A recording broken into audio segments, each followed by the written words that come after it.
नामदेवरायांना बाजारहाट कसा करावा याच्यासाठी दामाजींनी अनेक गोष्टी सांगितल्या आणि त्यानंतर दुसऱ्या दिवशी सकाळी नामदेव रावळामध्ये गेले.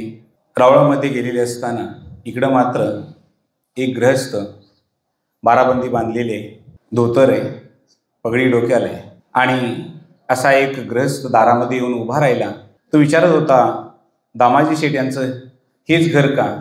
हो, हेच घर. म्हणून दामाजी पुढं झाले, त्यांना वाड्यामध्ये पाचारण केलं, बोलवलं. आत आल्यानंतर गुळखोबरं दिलं, पाणी दिलं आणि येण्याचं प्रयोजन विचारलं. त्यावेळेला त्या गृहस्थानं आपली ओळख सांगायला सुरुवात केली की मी सदावर्ते. मी काल आपल्या मुलाची बाजारामध्ये चाललेली सर्व कामगिरी पाहिली. मला आनंद वाटला. व्यवहाराच्या दृष्टीने जरी हे वेगळं असलं तरी सुद्धा जो सर्व भूतामध्ये प्राणीमात्रांच्या मध्ये देवाला पाहतो त्याचा संसार देवच चालवत असतो आणि त्याच्यामुळं मी आपल्याला व्याही बनण्याचं आग्रह धरतो.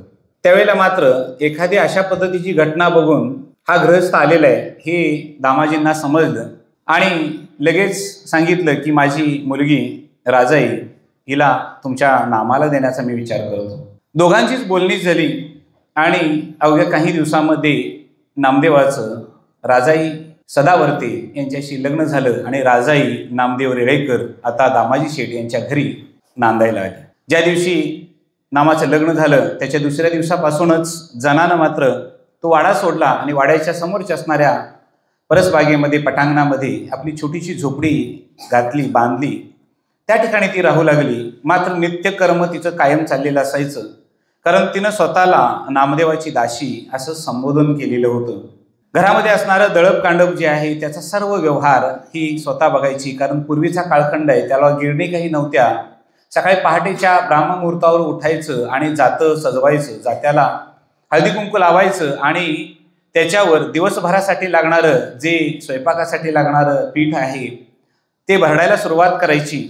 दळण कांडण करताना देवा तुलाच अनंता गायीनं अशा पद्धतीनं जनाबाईची शब्दरचना चालू झाली. अभंग फुलायला लागलेले होते. सडामार्जन करायचं, स्वच्छता करायची आणि पुन्हा देवाच्या भेटीसाठी रावळामध्ये जायचं, जनाचा रोजचा उपक्रम.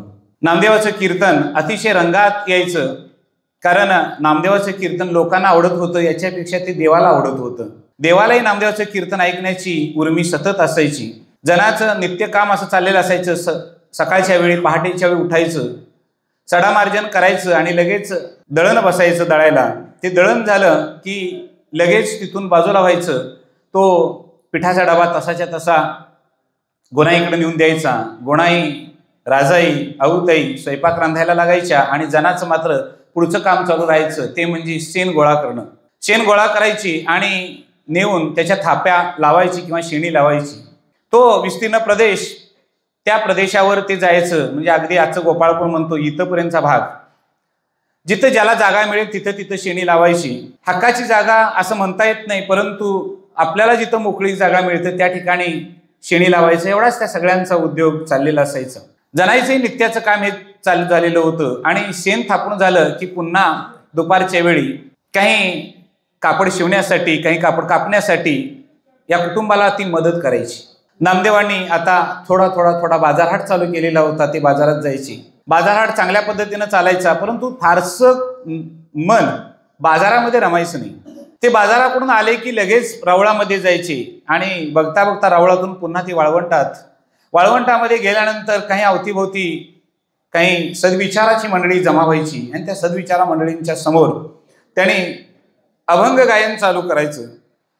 अभंग उंचापुरीला जायचा. अगदी भव्य दिव्यता अभंगामध्ये यायची. रोजचा आलेला अनुभव अभंगातून व्यतीत करायचा आणि अनुभवापेक्षा सुद्धा पुढं देवाचं गुणगान, भगवंताचं गुणगान, तो माझा विठुराया कसा दिसतो, तोच गोपाळ, तोच कृष्ण, तोच हरी, तोच गोविंद, या पद्धतीनं विठ्ठलाचं सगुण आणि निर्गुणाचं रूप हे भरल्या अंतकरणानं डोळे बंद करून नामदेव सगळ्यांना सांगायचे. रावळामध्ये बघता बघता कीर्तन उभं राहायचं.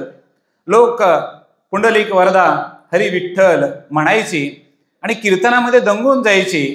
कीर्तनामध्ये भजन व्हायचं आणि त्या भजनानंदामध्ये सगळेच आनंदित आनंदित आनंदित आणि आनंदानं नाचायचे. कारण ते नामदेवांचं ब्रीदच घेऊन आलेले होते, नाचू कीर्तनाचे रंगी ज्ञानदीप लावू जगी. खऱ्या अर्थानं भगवंताची ओढ भक्तीची आहे, भक्ताची आहे, आणि ती ओढ पूर्ण करण्यासाठी एक अर्थानं नामदेव वाळवंटामध्ये लोकांच्या समोर कीर्तनाच्या माध्यमातून हा भागवत धर्माचा प्रचार आणि प्रसार त्यांनी चालू केला. जेवणाची वेळ झाली, अजून नामा रावळातून आला नाही, म्हणून राजाईनं जनाबाईंना सांगितलं, अहो ऐकलं का की अजून हे आले नाहीत, तेव्हा जाऊन बघून या. एवढ्यात गोणाई पुढं झाली आणि गोणाईनं सांगितलं, अगं जना, जिथं असेल तिथून नामाला घेऊन ये, कारण आम्ही सगळेच जेवायचे आहोत. जनानं मान हलवली, खोपटाचा दरवाजा ते पुढं केला आणि तशीच ती वेगानं अगदी जायला लागली. रावळामध्ये गेली. रावळामध्ये नामा नाही, आता मात्र रावळामधला नामा नाही, आता नामा गेला कुठं म्हणून ती शोधायला लागली. तर भजनाचा आनंद घेत असलेला वाळवंटातील लख प्रकाश तिच्या दृष्टीस पडला आणि सर्वच्या सर्वजण वाळवंटामध्ये आले. त्या वाळवंटामध्ये जना आली आणि जनानं सुद्धा त्या भक्तिरसामध्ये नाहून घ्यायचं ठरवलं. ती सुद्धा डोळे मिटून अगदी तल्लीन होऊन नाचायला लागली आणि अचानकपणे तिला भान झालं की अजून घरामध्ये आई, आऊ, वहिनी आणि बाबा सुद्धा जेवायचे आहेत, तेव्हा नामदेवांना आता भानावर आणलं पाहिजे. म्हणून तिनं डोळे उघडले, तर त्या डोळे उघडण्यामध्ये तिला एक दिव्य प्रकाश दिसत होता. त्याच्यामध्ये कोणीतरी नाचतं आहे. अगदी बारकाईनं बघितलं तर पितांबर आहे आणि प्रत्यक्ष भगवंत पांडुरंग या कीर्तनामध्ये नाचायला लागलेत. पुन्हा नामदेवांच्याकडे बघितलं तर नामदेवांचे डोळे मिटलेले होते. भजनानंदामध्ये सगळ्यांनीच आपले डोळे बंद केलेले होते आणि भजनानंदाचा आस्वाद ते घेत होते. आणि जनानं मात्र त्यावेळेला डोळे उघडून बघितलं तर तिला तो दिव्य प्रकाश दिसला. हळूहळू हळू भजन कमी व्हायला लागलं आणि तसा तो प्रकाश अतिशय लुप्त व्हायला लागला. देवाचा अनुभव हा स्वानुभवानं घ्यायचा असतो, स्वतः घ्यायचा असतो. देव या जगामध्ये कुणाला दाखवता येत नाही. देव असण्याची खूण ही फक्त संत, साहित्य, ग्रंथ, सद्गुरू सांगतात, पण बघायचा जो असतो तो स्वतः बघायचा असतो. जनाईला आज अनुभव आला. आणि कीर्तन झाल्यानंतर जनाबाई पुढं झाली, नामदेवाच्या पायाला स्पर्श केला आणि नामदेवांना सांगितलं की घरी आपली सर्वजण वाट बघत आहेत. होय होय जना, चल, मलाही कळलंच नाही, अगं त्या भोजनापेक्षा भजनानंद मला आवडतो म्हणून मी इथं थांबलो. बरं झालं तू आलीच, नाही तर मी देहावर आलो नसतो. म्हणून नामानं जनाला सांगितलं आणि दोघंही अगदी लगबगीनं आपल्या वाड्याकडे यायला लागली. आणि येता येता जना नामदेवांना सांगत होती, अहो आज प्रत्यक्ष भगवंत आपल्या कीर्तनामध्ये नाचत होता. होय नामा सांगत होता. आणि जना ऐकायला लागली, अगं जना, मग त्यावेळेला मला का सांगितलं नाहीस? मी त्याला बघितलं असतं डोळे भरून. तुमचे डोळे त्यावेळेला बंद होते, जना बोलली. आणि मला बरं झालं आज सगुण रूपामध्ये देव भेटला, तोही तुमच्या कीर्तनामध्ये नाचतेला मी बघितला. सुखामध्ये सुख काय असतं याचं गुरु शिष्य नात्यानं कळतं. हे नातं दोघांचं एवढं घट्ट झालेलं होतं की स्थिर दोन सुहृदय एकत्र मिळालेली होती. बोलता बोलता वाड्याच्या पायऱ्या चढायला लागले. आत गेले. गोणाई आणि राजाई पात्र वाढून तयार झालेली होती. दामा वाट बघत होते आणि सर्वजण आल्यानंतर दामाईंनी सांगितलं, अरे नामा, थोडंसं घरचं भान ठेव, कारण आता तुझं लग्न झालं. कारण राजाईची अशी इच्छा होती की नामाचं लग्न झाल्यानंतर थोडासा नामा व्यवसाय करेल, सांसारिक जबाबदारी त्याच्यावर पडली तर तो थोडासा मार्गाला लागेल. परंतु जसं पूर्वी नामा होता तसाच आज देखील नामा. पुन्हा पुन्हा दामाजी सांगत होते आणि नामदेव होकार देत होते. भोजन झालं, सगळेच झोपी गेले. जना आपल्या कोपटामध्ये गेली, जनाही झोपी गेली. पुन्हा जनाचा नित्यनेमाप्रमाणे कार्यभाग चालू झाला. पहाटे उठायचं, जात्यावर दळायचं आणि जात्यावर जळत असताना भगवंताला जवळची साद घालायची. ध्यानात घ्या, कर्मयोग हा सर्वश्रेष्ठ आहे, परंतु कर्मयोग हा भक्तिप्रधान असेल तर तो श्रेष्ठ आहे. कर्मामध्ये भक्ती असावी, कर्मामध्ये उपासना असावी, तर तो मोक्षत्वाचा मार्ग तयार करत असतो. कर्म हे अहंभावनेनं केलं तर ते सात्विकपेक्षा तामसी होतं आणि कर्म हे निर्व्याज, निर्व्यसंग आणि निर्विकल्प पद्धतीनं केलं तर ते सात्विक कर्म हे भगवंताला अर्पण केलं जातं. आज तत्वज्ञानाची भाषा ओव्यातून जनाच्या बाहेर पडत होती. ती बोलत होती, सुंदर माझे जाते ग फिरते बहुते, ओव्या गाऊ कौतुके तू एरोबा विठ्ठला. तिनं मांडलेलंच होतं की ज्या दिवशी करंडू आणि दमा यांनी आपल्याला जन्मदात्र्यांनी ज्या वेळेला या दामाजी पंतांच्याकडं आणि गोनाईकडं सोपवलं, त्या दिवशी आपले हे आई वडील आणि भूवैकुंठ असणाऱ्या पंढरीतले पांडुरंग आणि रुक्मिणी हे आपले आई वडील. त्यामुळे ती तशी साथ घालत होती, त्या पद्धतीनं साथ घालत होती. एवढंच नाही तर तिनं व्यवहारामध्ये असणारी पारमार्थिक उंची सांगायला सुरुवात केली. सासू आणि सासरा दीर हा तिसरा, ओव्या गाऊ भ्रतारा एरेबा विठ्ठला. ती गाणं गात होती, गीतं गात होती आणि त्या गीतातून भगवंताला साथ घालत होती. आणि म्हणून भगवंताला सुद्धा तिच्या ओव्या ऐकण्यासाठी तिथपर्यंत यावं लागत होतं. बऱ्याच वेळा आपण म्हणतो आपल्याला देव सहाय्य करत नाही. निष्कामता ज्या ठिकाणी असते त्या ठिकाणी देव सहाय्य करतो. जिथं सकामता असते त्या ठिकाणी सहाय्य देवाचं नसतं. ध्यानात घ्या. मग ते तुम्ही कोणतंही कर्म घ्या. निष्कामतेनं केलेली वारी देवाप्रत पुजते, सकामतेतून केलेली वारी देवाला सुद्धा नको असते. सकामतेचं भजन देवाला नको असतं, निष्कामतेचं भजन देवाला आवडत असतं. म्हणून सकामतेतून केलेलं भजन सुद्धा म्हणतात की भजन ते ओंगळवाने नरका जाणे चुकेना.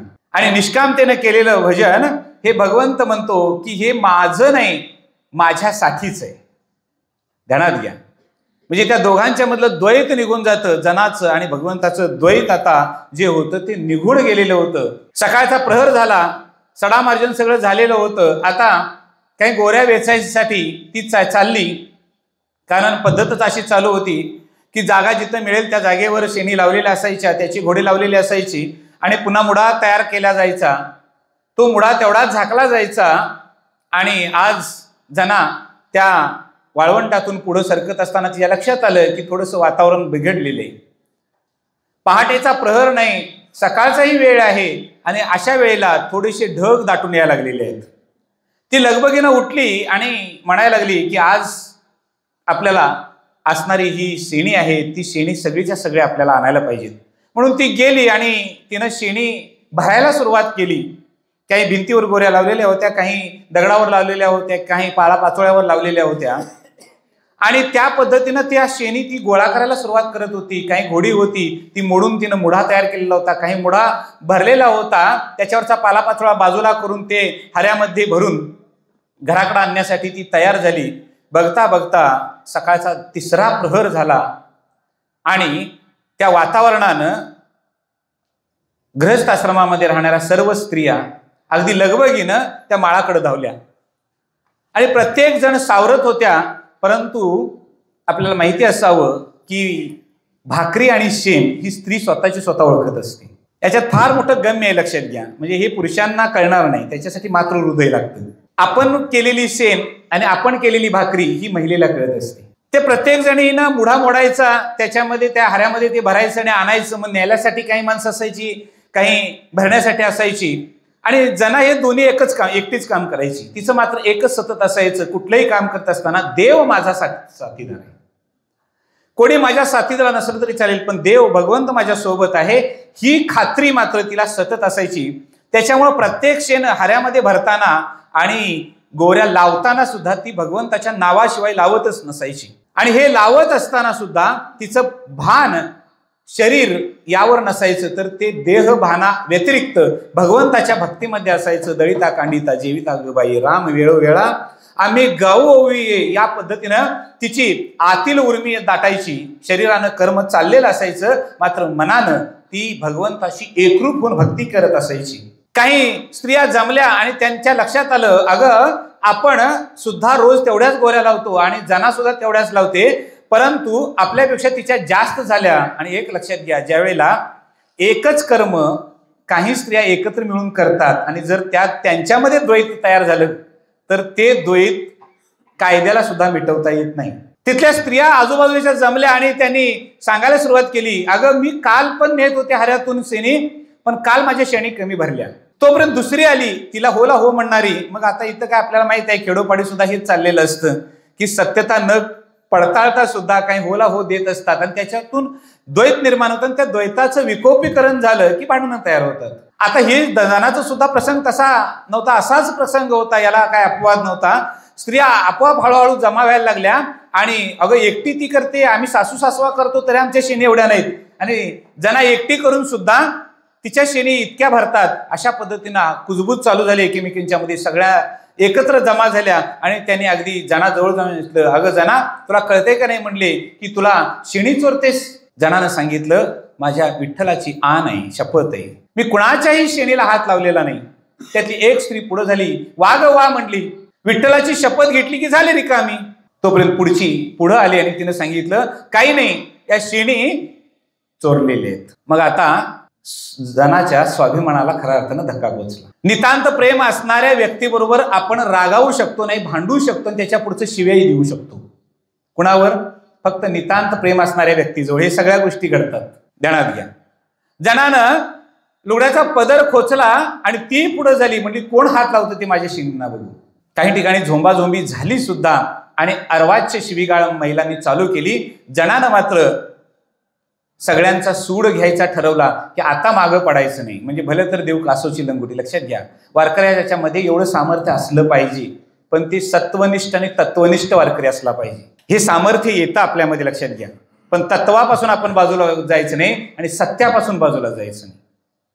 या दोन गोष्टींना जना भांडत होती आणि हळूहळू तिसरा प्रहर संपला, चौथा प्रहर आला, उन्ह अगदीच वाढायला लागलेली होती. इकडं मात्र राजा आणि गोनाई जनाची वाट बघत होती. काय झालं असेल पोरीला?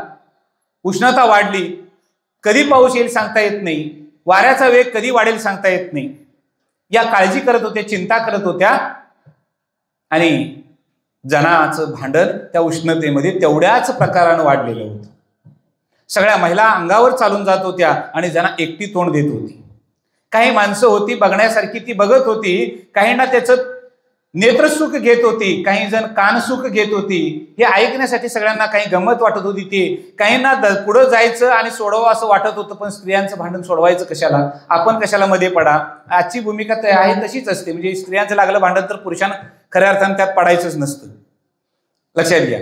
त्या पद्धतीनं ते काही लोक होते, ते थांबत होते आणि नुसतं बघण्याचं काम करत होते. आणि एवढ्यात एक गृहस्थ आला, अगदी पायजमा पायाच्या खाली लोळतोय, पांढरी लुंगी आहे, ती थोड्या प्रवासानं मळकटलेली आहे, दाढी वाढलेली आहे, डोक्यावर अगदी उंच असणारी टोपी, ती वारकऱ्यांची टोपी दिसत नाही, मुस्लिमांची टोपी दिसत नाही, अशी उंच टोपी घातलेला एक गृहस्थ. त्याने त्या लोकांना विचारलं, अहो मी काशीवरून आलो. बरं ठीक आहे म्हणली, काय पाहिजे तुम्हाला? इथं तुमच्या पंढरीमध्ये जनाबाई नावाची कोणीतरी स्त्री आहे, तिला आम्हाला भेटायचंय. कारण तिचं नाव या प्रवासात येत असताना, मी पंढरीच्या वारीला किंवा पंढरपूरला देवाच्या भेटीसाठी येत असताना अनेक ठिकाणी मी तिचं नाव ऐकलं. आता काही जण होते चेष्टेखोर, त्यांनी चेष्टा केली. काही जणांनी पुढे झाल्याने सांगितलं, अहो तिला भेटायला तिचा पत्ता विचारायची गरज नाही, हा आवाज मोठा आहे ना, तोच तिचा आवाज, ती जना. तो गृहस्थ तसाच पुढे झाला, वाट काढत गेला. आता स्थानिक गावकरी लोक कोणीच स्त्रियांच्या भांडणामध्ये मध्यस्थी करायला आता तयार नाहीत. म्हटल्यानंतर कोणीतरी परका एखादा पुरुष यावा आणि मध्यस्थी करावी, या पद्धतीने हा ग्रस्त पुढे झाला. आणि पुढे झाल्यानंतर तो विचारायला, जना तुम्हीच का? जनानं सांगितलं, थांबावं, आमचं काय चाललंय, तुमचं काय चाललंय, एवढं करा. बरं झालं म्हणजे तुम्ही अनोळखी दिसता. कारण अनोळखी असल्यामुळं मी ओळखीची नाही आणि याही ओळखीच्या नाहीत, तेव्हा तुमच्याकडून न्याय व्यवस्थित होईल असं मला वाटतंय. तेव्हा असं करा, आमचा न्याय आधी मिटवा आणि मग तुमचं काय असेल ते नंतर बघू. तो म्हणला, तुमचा न्याय काय करायचा, कशासाठी भांडण चालले? या गोवऱ्यांच्यासाठी भांडण चालले. तो गृहस्थ मनामध्ये हसला, अरे शेवटला ज्याची साथ आपल्याला आहे त्याच्यासाठी आपण भांडायचं? वाटायला लागलं. अनेक दोह्यांच्या मध्ये त्यांनी मांडलेलं होतं, परंतु आज अनुभूती यायला लागलेली होती. आणि मग मात्र त्यांनी सांगितलं, बरं काय मत आहे तुमचं सांगा. सगळ्यांना शांत करत त्या गृहस्थानं विचारलं. त्यावेळेला जनाबाईंना सांगितलं की यांचा आळ असा आहे की मी शेणी चोरल्या आणि मी माझ्या विठ्ठलाची आण देऊन सांगते, मी कुणाची एकही शेण चोरलेली नाही. तेव्हा माझ्या शेणी मला फक्त द्या आणि त्यांना द्या. आता म्हणले, शेणींची वाटणी कशी करायची? म्हणले, काय नाही, सोपं आहे. म्हणले की प्रत्येक शेण लावत असताना आणि ओलं शेण असताना त्याच्यावर मी संस्कार केलेत, ते नामाचे केलेत. ध्यानात घ्या, फार महत्वाचा हा शब्द आहे. संस्कार कधी होतात? ओलेपणा असतो त्यावेळा होतो. कुंभार मातीचा लोटा तयार करू शकतो, मातीची भांडी तयार करू शकतात, मातीच्या कुठलाही आकार देऊन वस्तू तयार बनवू शकतात. पण ती माती ओली असेल तर, शेण ओला असेल तर त्याचे गोळे बनवता येतात. आजच्या भाषेत सांगतोय. पूर्वी नव्हते गोळे. बंब तयार झाला आपल्याकडं त्यावेळेपासून. म्हणजे लिकीला पाणी तापवायला सकाळी उठून त्रास होऊ नये म्हणून बापानं काढलेली जवळची शक्कल की भांडी देताना त्यात बंब द्यायचा. लक्षात घ्या. आता गिजर देतात ना, लक्षात घ्या. म्हणजे काय आम्हाला आळसं करायला चालू केले असो, परंतु ओलं शेण आहे तोपर्यंत संस्कार होतात. जना म्हणते शेण पाठीत घेतल्यापासून ते शेण वाळवेपर्यंत मी त्याच्या संस्कार केले, ते नामाचे केलेत. आता या नामामध्ये दोन अर्थ होते. एक वाच्यार्थ होता आणि दुसरा लक्षार्थ होता. संतांचं बोलणं किती समजून घ्यायचं असतं बघा. संत साहित्य तसं सहजासहजी समजत नाही मंडळी आपल्याला. ती म्हणते मी शेण पोट्या उचलण्यापासून ते शेणी करेपर्यंत, वाळवेपर्यंत त्याच्यावर मी नामाचे संस्कार केलेत. लक्षार्थानं ती सांगत होती, जे माझ्या गुरुरायांनी, माझ्या बंधुरायांनी, ज्यांची दाशी मी म्हणते, त्या नामदेवांनी माझ्यावर असे संस्कार केलेत की खोटं बोलायचं नाही. आणि वाच्यार्थ असा होता की या भूवैकुंठामध्ये असणारा पंढरीनाथ, त्या भगवंताच्या नावाचे संस्कार मी विठ्ठल विठ्ठल असे केलेले आहेत. तेव्हा तुम्हाला काही अडचण येणार नाही आणि तुम्हाला मी अडचणीत आणणार नाही. आजची पद्धत फार विचित्र आहे. न्याय करायला जाणाऱ्यांनाच लोक अडचणीत आणतात. म्हणून आता लोक त्या भानगडीत पडत नाही न्यायाच्या. लक्षात घ्या. म्हणजे पूर्वीच्या काळी सहज यात्रेला आलेली माणसं 4-2 लग्न ठरवून उठायची. माझ्यापेक्षा तुम्ही वयानं जास्त आहे, तुम्हाला माहिती आहे. लक्षात घ्या. बऱ्याच महिलांची आणि पुरुषांची इथं असणाऱ्या लग्न यात्रेत जमलेली आहेत. पाहुण्यांनी यात्रेत ठरवलेली आहेत. यात्रेत एकत्र यायचं, जत्रेमध्ये यायचं एकत्र, आणि आमची मुलगी तुमचा मुलगा याच्यामध्ये लग्न ठरायचं, लग्न जमायचं आणि इथून पुढे अगदी वैशाखापर्यंत लग्नही व्हायची. आज लग्न का जमणार? मध्यस्थी करायला कोण तयार नाही. कारण मध्यस्थी का करत नाहीत? पुढं 20 वर्ष राहत्यात, 2 वर्ष राहत्यात, 2 महिने राहत्यात, काय 2 दिवसात जात्यात, काय कळत नाही. त्यामुळे मध्यस्थीवर येते सगळं. लक्षात घ्या. विनोदाचा भाग सोडून द्या, पण ही वस्तुस्थिती आहे आज समाजाची. मग लोक म्हणतात आमच्या मुलगीला मुलगा बघा किंवा मुलग्याला मुलगी बघा. ते म्हणतात बघू. आता नाही तरी कसं म्हणणार? पूर्वीच्या काळी कुठेही लग्न जमवण्यासाठी संस्था नव्हत्या. आज त्या संस्था आहेत. याचा अर्थ लग्न हा शाश्वत विधी कार्य आपल्या गृहस्थाश्रमाचा पाया आहे. आणि त्या पाया एखाद्या संस्थेतनं घडत असेल याच्यासारखं दुर्दैव काय नाही. लक्षात घ्या. मग का मध्यस्थी करत नाही? तर मध्यस्थ्यावर येतं. त्यांनी सांगितलं की तुम्ही काही काळजी करू नका, तुम्ही फक्त एक करा. यातली प्रत्येक शेण उचलायची, कानाला लावून बघा. ज्या शेणीतून विठ्ठल ध्वनी येईल ती शेण माझी, ज्याच्यातून येणार नाही ती शेण या दुसऱ्यांची. आता एकदा मध्यस्थी केल्यानंतर जाऊन चालते का सांगा? आजचा व्यवहार काय सांगतोय? बांधासाठी भांडणं लागली, व्यवहार काय सांगतोय? ते पुरा करून संपवूनच जायचं. घरासाठी भांडणं लागली, दार पाडायला आयदान कोणाच्या हातात असते? पार कोणाच्या हातात? पंचाच्या हातात. पंचानंच दगड काढायचा पहिला. मग ते पंचाचं किती काम जवळचं असलं तर ते सगळं बंद करायचं, नाहीतर मग म्हणतात तुला पंचगिरी कोणी करायला सांगितली ती. आता इथं आलेले जे होते ते महापुरुष होते, सत्पुरुष होते. त्यांना कुठलं काम करायला लागलं? शेणी उचलायला लागल्या, कानाला लावायला लागल्या. विठ्ठल ध्वनी आला ती बाजूला ठेवायची. जसा पहिला ढीग होता तसा ढीग तयार झाला आणि दुसरा ढीग बाजूला झाला. त्यांना सांगितलं तुमचा आहे ते तुमचं तुम्ही घ्या. आणि मग मात्र ते करत असताना त्या गृहस्थाला कळलं, अरे निर्जीव असणाऱ्या शेणी भगवंताचं नाव घेत असतील, त्या साधकाची, त्या स्त्रीची पारमार्थिक उंची किती मोठी असेल. शेवटची शेण खाली ठेवली आणि दंडवत घातला. त्याला दंडवत आचार्य म्हणतात. आचरण करणाऱ्याला दंडवत, सांगणाऱ्याला दंडवत नाही. आचरण जो करतो त्याला. अहो शेणीच विठ्ठल बोलतात. आचरण होतं जाणायचं आणि दंडवत लावू. तुम्ही माझ्या कशाला पाया पडताय? मीच पडले पाहिजे, कारण तुम्ही आमचा न्याय केला, आमचा वाद तुम्ही मिटवला. जना सांगत होती आणि ते गृहस्थ उठले आणि नमस्कार केला आणि पुन्हा जनाला समोर विचारलं की आपल्या भेटीसाठी आलो. जी महती या कानानं 4-6 दिवस ऐकत होतो ती खरी आज प्रचिती आली. मग जणानं विचारलं, आपण कोण? त्यांनी सांगितलं, कबीर. वैकुंठामध्ये असणाऱ्या पांडुरंगाच्या दर्शनासाठी मी आलो होतो आणि येताना जनाचं तुमचं नाव मी ऐकून होतो. आज त्याची प्रचिती आली.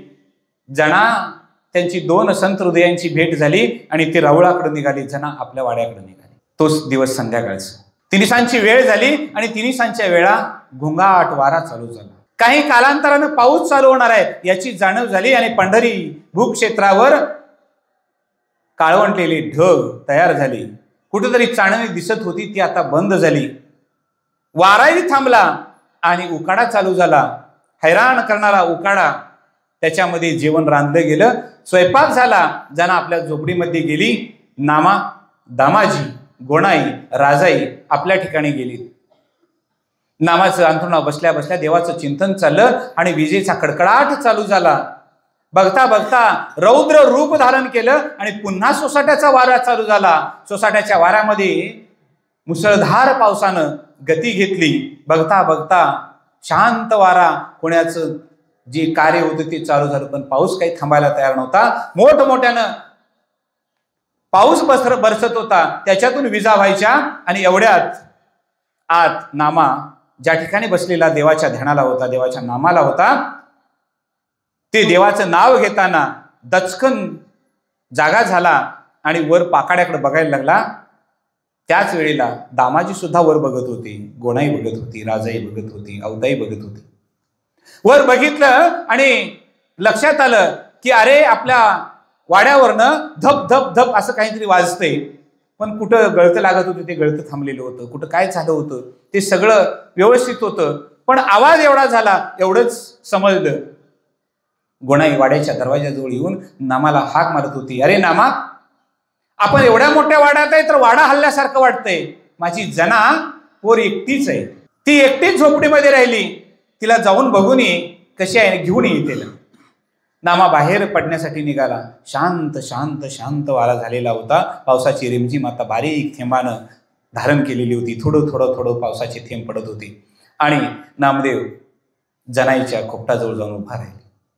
दरवाजा ठोठवणार एवढ्यात आतून आवाज येत होता आणि जना बोलत होती की आमच्यासारख्यांची अशी हलकी क्षुद्र कामं तू करू नको असं आम्हाला वाटतं. चुकून वरून पाय घसरला असता आणि पडला असता तर आम्हाला बोलायला असता. बोलणं वाढत होतं आणि अचानक बोलणं थांबलं. बोलणं थांबल्यानंतर नामानं दरवाजा ठोठवला आणि जनानं दरवाजा उघडला. जनाच्या डोळ्यातून पाणी गळत होतं. नामदेव सांगत होते, जना आमचं चुकलं, मगाशीच तुला इकडे लावून द्यायला नको होतं. रात्रभर आई, आऊ, गोणा आणि बाबा सुद्धा तुझी काळजी करतात. अगं तुझ्या डोळ्यातून पाणी येणं साहजिकच आहे, तू एकटी इथं होतीस, घाबरली असेल ना. जना सांगायला लागली, नाही मी घाबरले नाही, कारण ज्या वेळेला गळतं चालू झालेलं होतं त्यावेळेला भगवंत इथं आले, त्यांनी दरवाजा टोटवला, मी दरवाजा उघडला आणि त्यांनी सांगितलं की नामाचं घर गळायला लागले, मी तिथं आधी जातो. आणि त्या पावसामध्ये भगवंत हा तुमच्या घरावर वाड्यावर होता, मी त्याला बघत होते, तो शेखरण्याचं काम करत होता. आणि तेवढंच काम नाही केलं त्यानं, तो खाली आला आणि पुन्हा माझ्याच खोपटावर चढला आणि खोपटावरच्या खापऱ्या पुन्हा त्यानं सारख्या केल्या. आणि तो नुकताच आलेला होता आणि मीच त्याला म्हणत होते की आमच्यासारख्यांची क्षुद्र हलकी हलकी कामं तू जर केलीस तर तू जगत जेता म्हणून आहेस, अशी नीच कामं आमची तू करू नको, असं मी त्याला सांगत होते. नामदेवानं डोळे तिथंच बंद केले, भगवंताचं स्मरण केलं आणि पुन्हा पाठमोरा झाला. पहाटेची वेळ होती, काकड आरतीची वेळ झालेली होती आणि काकड आरतीसाठी नामदेव रावळात गेला.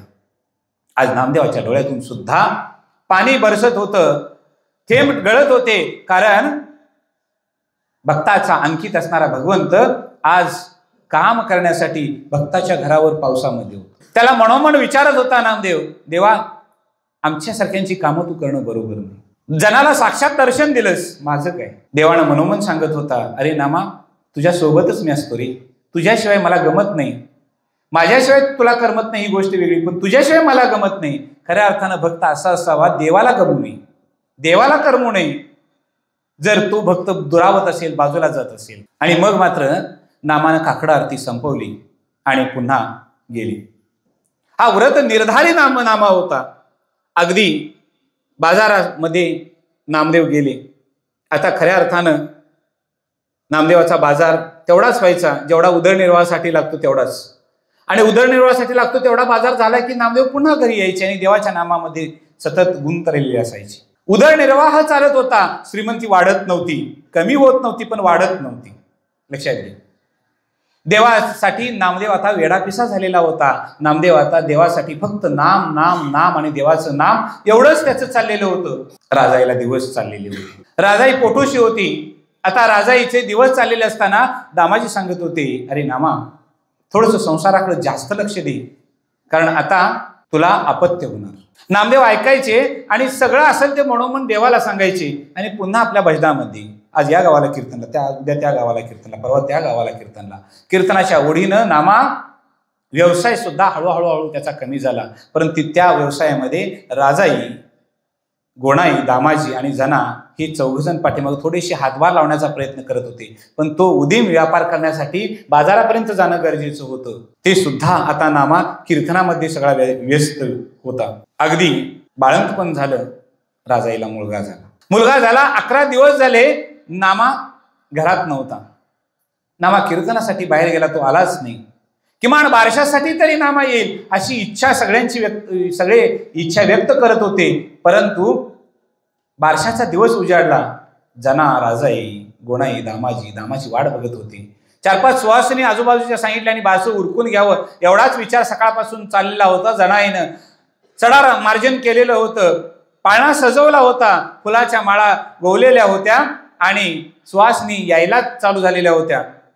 आणि त्याच वेळेला एक गृहस्थ पागोट डोक्याला घातलेलं आहे, अगदी सुंदर टापटीप सदरा घातलेला आहे, धोतर आहे आणि स्वतःच्या पत्नीसोबत हातामध्ये भरलं ताट घेऊन ते आलेले आहेत. ते येताना आत विचारायला लागलेले आहेत, आज आपल्या घरी बारसा आहे ना? हो. तुम्ही कोण? माझं नाव विठ्ठल. मला विठ्ठल बुवा म्हटलं तरी चालेल. मी नवस केलं होतं की आम्हाला जर नातू झाला तर पंढरपूरला पांडुरंगाला जायचं.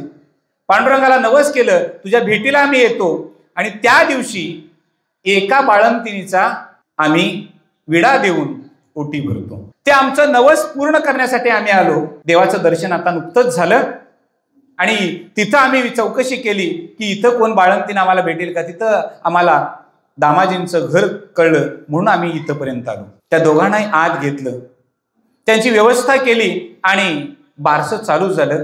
काही आयाबायांनी सुवासिनी हळदी कुंकू एकमेकीला दिलं. त्याच्यामध्ये त्यासोबत विठ्ठल बुवांच्या बरोबर आलेली त्यांची पत्नी सुद्धा होती. आता मात्र विठ्ठल बुवा आणि दामाजी दोघे बसून चर्चा विचारविनिमय काहीतरी चाललेली होती. आणि त्यावेळेला सहज अगदी त्या विठ्ठल बुवांनी सांगितलं, दामाजी पंत, बाळ अतिशय सुंदर दिसतंय, नारायण नाव जर ठेवलं तर बरं होईल. नाव सुचवलं गेलं आणि नाव ठेवलं नारायण. नारायण नाव ठेवलं. बाळाला पूर्ण वस्त्र परिधान केली, त्याला दागिने परिधान केले. बाळंती विडा दिला, चोळी काकणत केलं. एवढंच नाही तर घरच्या सगळ्यांच्यासाठी त्यांनी वस्त्र आणलेली होती. दामाजींच्यासाठी होती, गोणाईसाठी होती, आऊसाठी होती, जनासाठी होती, सगळ्यांच्यासाठी होती. पण हे सगळं काम करत असताना, जेवण पात्र तयार करत असताना जनाई मात्र सतत त्या दोघांच्याकडे बघायची की हे पंढरपुरातले तर निश्चितच नाहीत, परंतु आपल्या ओळखीचे वाटतात. असं का? आपण यांना कधी बघितलं नाही, पण मनोमन असं वाटतंय की आपली यांची कधीतरीची ओळख आहे. ती सारखी बघायची आणि जाण्याचा निरोप घेण्यासाठी दोघेही उभा राहायला सांगितले, आम्हाला निरोप द्यावा. सगळेच जण पाया पडायला लागले. एवढ्यात नामदेवाला हे सगळं कळलं आणि सर्वजण त्या विठ्ठल बुवांच्या आणि त्यांच्या पत्नीच्या पाया पडायला लागले. तशी जना पुढे सरसावली. तिनेही पायाला हात लावला आणि पायाला हात लावल्यानंतर तिला जाणीव झाली की हा दुसरा तिसरा कोणी नसून हा विठ्ठल परमात्मा बारशासाठी आला. रुक्मिणी मातेच्या पायाला हात लावला आणि जाणीव झाली निश्चितच. तिने नामदेवांच्याकडे बघितलं. काहीतरी बोलणार इतक्यात त्या विठ्ठल बुवांनी डोळे केले आणि सांगितलं, ही खूण कुणाला सांगू नको. जना तशीच पागं झाली आणि ते दोघांचा पाहुणचार झाल्यानंतर त्यांना अगदी बाहेर वाड्याच्या त्यांना पोचवण्यात आलं. आणि पाठीमागे येताना अगदी सहज नामदेवांना जनाबाईने सांगितलं, अहो ओळखलं का? कोण आले होते पाहुणे? हा, ते विठ्ठल बुवा होते तेच ना? अगं तिनं सगळ्यांच्यासाठी नाही, तुमच्यासाठी सुद्धा वस्त्र आणलेली आहेत. पण त्यांना ओळखलं का तुम्ही? नाही ओळख झाली माझी. अहो ते आपले भगवान परमात्मा पांडुरंग आलेले होते आणि त्यानेच तुमच्या मुलाचं नाव नारायण ठेवलं.